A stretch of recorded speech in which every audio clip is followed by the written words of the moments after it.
ओम नमः शिवाय। हर हर Mahadev. Hello friends, welcome to my channel. इस वीडियो में आज मैं आपके साथ शेयर कर रही हूँ महाशिवरात्रि की सरल पूजा विधि। महाशिवरात्रि के दिन आप शिव पार्वती जी का गठबंधन कैसे करें, जो आपने पार्थिव मूर्तियां बनाई हैं उनका घर पर विसर्जन कैसे करें, पूजा की ये सारी विधि मैं आप लोगों के साथ शेयर करने वाली हूँ। महाशिवरात्रि के दिन सुबह स्नान करके आप व्रत का संकल्प लें और सुबह किसी शिवालय में जाकर के आप भगवान भोलेनाथ, माता पार्वती जी का पूजन करके आएं। ये पूजा आपको शाम के समय प्रदोष काल में करनी है। जिस जगह आप पूजा करेंगे उस जगह को साफ करके आप एक लकड़ी की चौकी या पाटा रख लीजिए। पाटे पर आप लाल, पीला या फिर सफेद वस्त्र बिछा लीजिए। अब हम फूलों का आसन देते हुए शिव परिवार की फोटो को या फिर मूर्तियों को चौकी पर विराजित कर लेंगे। हम गणेश जी की अलग से स्थापना नहीं करेंगे क्योंकि हमने जो शिव परिवार का फोटो रखा है उसमें गणेश जी पहले से ही बने हुए हैं। अब हम एक कोई थाली लेंगे। थाली पीतल की या कांसे की हो तो बहुत अच्छी बात है, नहीं है तो आप स्टील की थाली का भी यूज कर सकते हैं। अब हम थाली में चंदन से, रोली से या फिर कुमकुम से एक स्वास्तिक का चिन्ह बना लेंगे। मैंने ये स्वास्तिक का चिन्ह लाल चंदन से बनाया है। महाशिवरात्रि की पूजा में आप कुमकुम और रोली का भी यूज कर सकते हैं। अब हम एक ऊंचा सा कोई पात्र लेंगे। आप कटोरी ले सकते हैं या फिर इस तरह की कोई प्लेट ले सकते हैं, जिस पर हम बेलपत्र का आसन देते हुए शिवलिंग को चौकी पर विराजित कर लेंगे। मैं इस वीडियो में पार्थिव शिवलिंग की पूजा करके आपको दिखा रही हूँ। यदि आपके पास पत्थर का या किसी धातु का शिवलिंग है तो आप उसे चौकी पर इसी तरह से विराजित कर लीजिएगा। मान्यता ऐसी है, लिंग पुराण के अनुसार पार्थिव शिवलिंग को बेलपत्र का आसन देना जरूरी होता है। बाकी किसी भी शिवलिंग को आप अक्षत का या फूलों का आसन देकर भी चौकी पर विराजित कर सकते हैं। अब हमने एक जल का कलश भी चौकी पर विराजित कर लिया है, साथ ही अक्षत का आसन देते हुए दीपक को भी चौकी पर विराजित कर लेंगे। अब हम सर्वप्रथम अग्निदेव का आवाहन करते हुए दीपक को प्रज्वलित कर लेंगे और भगवान को धूप दीप दिखाएंगे। अब हम स्नान की भावना करते हुए सभी भगवान को यानी शिव परिवार को गंगा जल का छींटा देंगे और जो हमने पार्थिव मूर्तियां बनाई हैं उनका हम पंचामृत से अभिषेक करेंगे। पहले हम प्रथम पूज्य भगवान गणेश का चंदन, कुमकुम और रोली से तिलक करेंगे। उसके बाद गणेश जी को हम अक्षत चढ़ाएंगे। कोई भी पूजा भगवान गणेश की पूजा के बिना संपूर्ण नहीं होती है। यदि आपके पास गणेश जी की मूर्ति या फोटो ना हो तो आप भगवान गणेश का ध्यान करते हुए भी पूजा आरंभ कर सकते हैं। मैंने भगवान गणेश को पुष्प, एक जनेऊ, वस्त्र रूपी मौली, एक हल्दी, दक्षिणा स्वरूप कुछ पैसे और एक सुपारी अर्पित कर दी है। अब हम गणेश जी को दूर्वा अर्पित करेंगे, साथ ही सभी भगवान को हम इत्र भी लगा देंगे। यदि आप पूजा के लिए अलग से चौकी ना लगाना चाहें तो आप अपने घर के मंदिर में भी यह पूजा कर सकते हैं। अब हम पार्थिव मूर्तियों का पंचामृत से स्नान कराएंगे यानी अभिषेक करेंगे। पंचामृत में मैंने दूध, दही, घी, शहद, शक्कर और गंगाजल लिया है। आप चाहें तो इन सभी पांचों चीजों से अलग अलग भी भगवान का अभिषेक कर सकते हैं, वरना आप इस तरह से किसी एक पात्र में पांचों चीजों को मिलाकर भी भगवान का एक साथ पंचामृत बना करके अभिषेक कर सकते हैं। इन सभी पांचों चीजों से अलग अलग भगवान का अभिषेक करने का अपना अलग अलग महत्व होता है।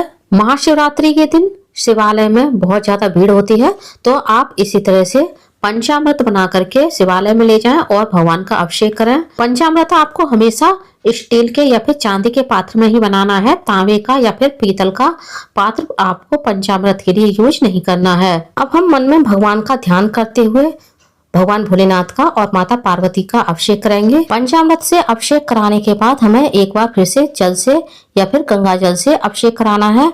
इसके बाद हम शिव जी का गंधोदक स्नान करेंगे।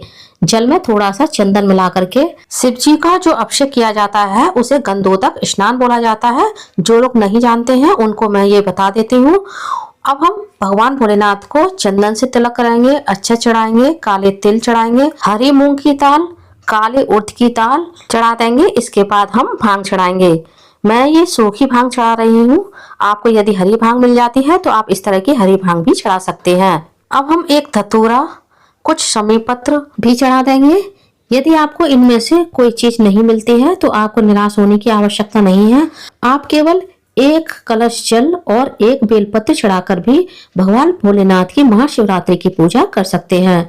अब हम भगवान भोलेनाथ को लाल चंदन, हल्दी, कुमकुम, अबीर, गुलाल ये सारी चीजें चढ़ाएंगे। साथ ही एक इलायची, 2 लौंग, और एक सुपारी भी चढ़ा देंगे। महाशिवरात्रि के दिन ही भगवान भोलेनाथ और माता पार्वती जी का विवाह हुआ था, इसलिए इस दिन भगवान भोलेनाथ को हल्दी, कुमकुम, गुलाल, अबीर ये सभी चीजें चढ़ाई जाती हैं। अन्य दिनों में भगवान भोलेनाथ को हल्दी, कुमकुम नहीं चढ़ाया जाता है। अब हमने भगवान भोलेनाथ को एक जनेऊ और वस्त्रों की मौली भी अर्पित कर दी है। अब हम गौरी माता का भी पूजन कर देंगे। गौरी माता को सुहाग दान करेंगे 5 बार या 7 बार। इसके बाद माता पार्वती को हम 16 श्रृंगार दान करेंगे। यदि आपके पास 16 श्रृंगार ना हो तो आप सुहाग की 5 या 7 चीजें भी पार्वती जी को दान कर सकते हैं। वस्त्र के रूप में हम माता गौरी को एक लाल चुनरी अर्पित कर देंगे। अब हम माता गौरी को काले तिल और अक्षत अर्पित करेंगे। फ्रेंड्स, ये भोलेनाथ माता पार्वती मैंने कैसे बनाई है इसका भी वीडियो चैनल पर आ चुका है, लिंक आपको ऊपर आई बटन में मिल जाएगी। माता गौरी को हम अबीर, गुलाल अर्पित करेंगे, साथ ही हम इत्र भी लगा देंगे। अब हम मुख शुद्धि के लिए शिव जी को, पार्वती जी को लौंग, इलायची और सुपारी का भोग लगाएंगे, साथ ही दक्षिणा स्वरूप कुछ पैसे भी अर्पित कर देंगे। दक्षिणा से हमारी पूजा में जो कमी रह जाती है वह पूरी हो जाती है।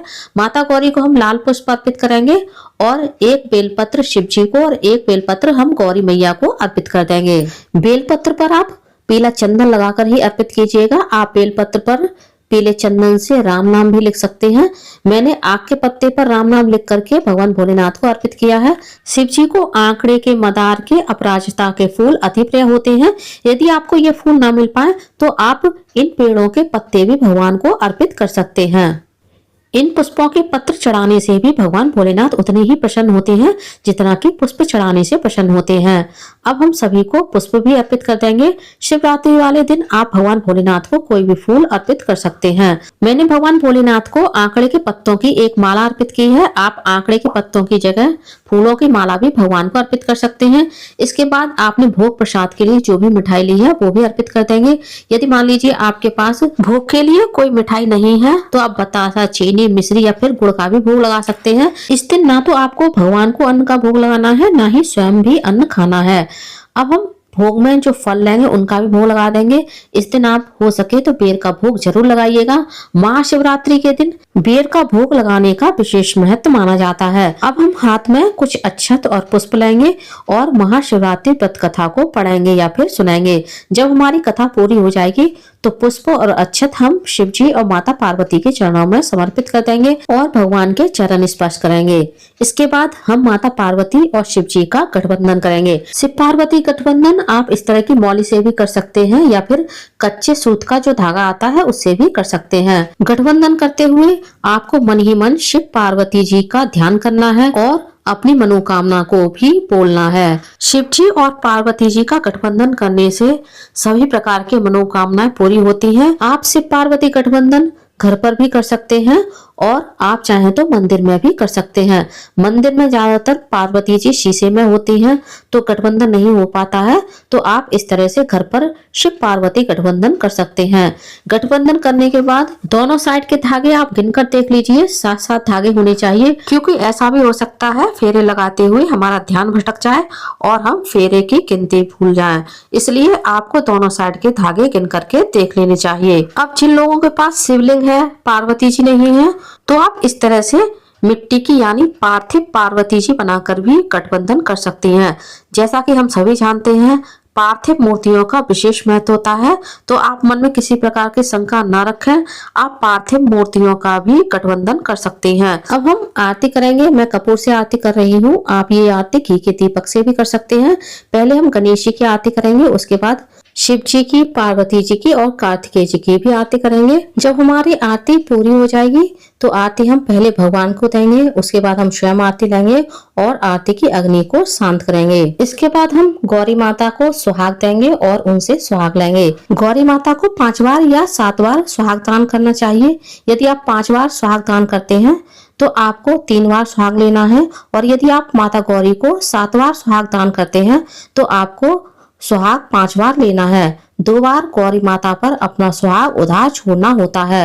एक कमेंट्स बहुत आता है कि क्या कुंवारी कन्याएं माता गौरी से सुहाग ले सकती हैं और माता गौरी को सुहाग दे सकती हैं? तो हाँ, बिल्कुल कुंवारी कन्याएं भी माता गौरी को सुहाग दे भी सकती हैं और गौरी माता से सुहाग ले भी सकती हैं। बस कुंवारी कन्याएं जो माता गौरी से सुहाग लेंगी वह मांग पर लगाने की बजाय उस सुहाग से अपने मस्तक पर बिंदी लगा लेंगी। इस तरह से कुंवारी कन्याएं भी माता गौरी से सुहाग ले सकती हैं। अब हम गौरी माता को हाथ जोड़कर प्रणाम करेंगे और उनसे आशीर्वाद लेंगे। अब हम देखेंगे कि हमें इन पार्थिव मूर्तियों का विसर्जन कैसे करना है। यदि आप अन्य दिनों में पूजा करते हैं तो आपको पार्थिव मूर्तियों का पूजन करने के बाद सूरज ढलने से पहले विसर्जन करना होता है। यदि आप महाशिवरात्रि के दिन 4 पहर की पूजा करना चाहते हैं तो आप इन्हीं मूर्तियों पर 4 पहर की पूजा कर लीजिए और महाशिवरात्रि के अगले दिन आपको इन मूर्तियों का विसर्जन करना होता है।